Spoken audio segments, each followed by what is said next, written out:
Era el 22 de abril de 1997. Eran las 3:23 de la tarde. Durante 126 días, el país había vivido al borde del miedo.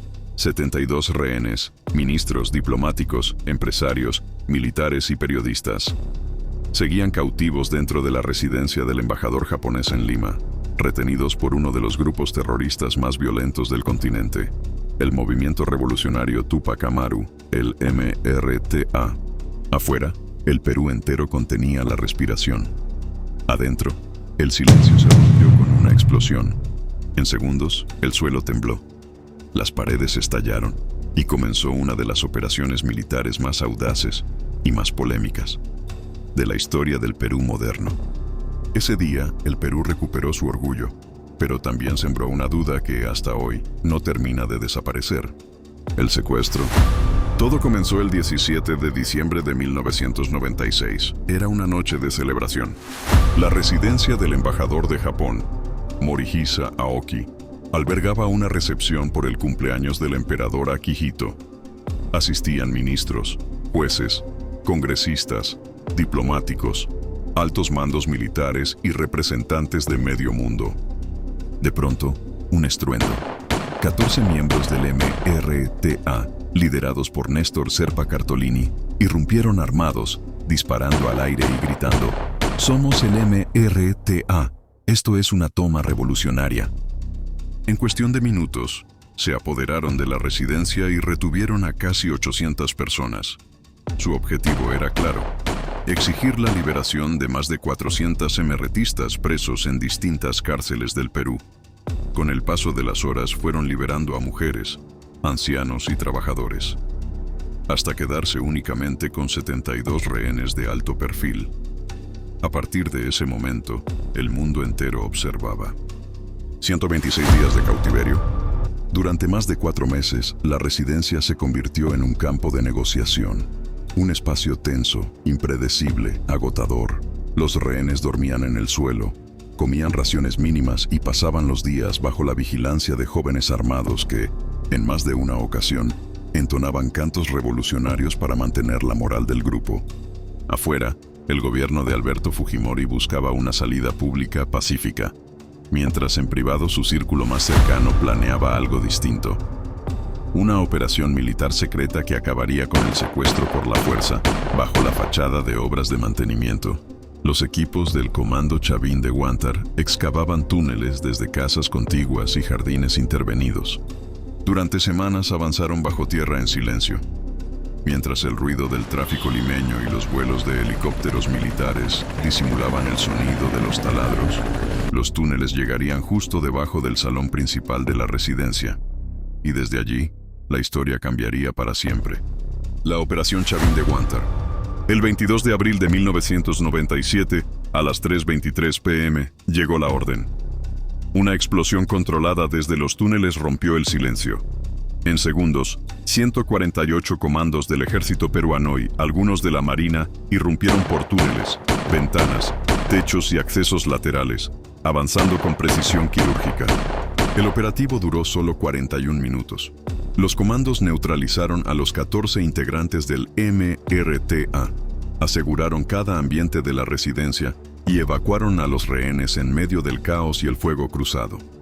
El saldo oficial fue 14 terroristas muertos, 2 comandos caídos, Juan Valer Sandoval y Raúl Jiménez Chávez. Rehén fallecido, el juez Carlos Yusti Acuña, alcanzado por una bala durante los primeros instantes del asalto. El país estalló en júbilo. Las calles se llenaron de banderas. El gobierno proclamó una victoria total y los comandos fueron recibidos como héroes. El triunfo nacional. Las imágenes dieron la vuelta al mundo. Rehenes llorando, comandos cargando a heridos y Alberto Fujimori entrando a la residencia con casco y chaleco antibalas, apenas minutos después del asalto. El Perú, un país que venía de años de guerra interna y dolor, sintió una victoria que no había experimentado en mucho tiempo. Por unas horas, el miedo fue reemplazado por orgullo. La Operación Chavín de Huántar se convirtió en símbolo del valor militar peruano, una acción quirúrgica estudiada por fuerzas especiales de distintos países. los comandos fueron condecorados, ascendidos y celebrados como héroes nacionales. El mensaje era claro. El Estado había demostrado su fuerza, pero con el tiempo, las sombras comenzaron a aparecer. Las denuncias. Semanas después del operativo, comenzaron a surgir versiones contradictorias. Testigos, médicos y periodistas señalaron que algunos miembros del MRTA habrían sido ejecutados después de rendirse. El caso más sonado fue el de Eduardo Cruz Sánchez, alias Tito, quien, según informes forenses, presentaba un disparo en la nuca a muy corta distancia, cuando ya estaba bajo custodia. Organizaciones de derechos humanos pidieron una investigación inmediata. El gobierno lo negó por completo.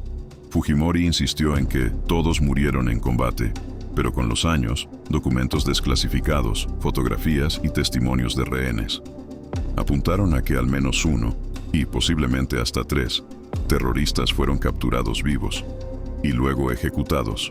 La victoria comenzó a oscurecerse. La verdad detrás del heroísmo.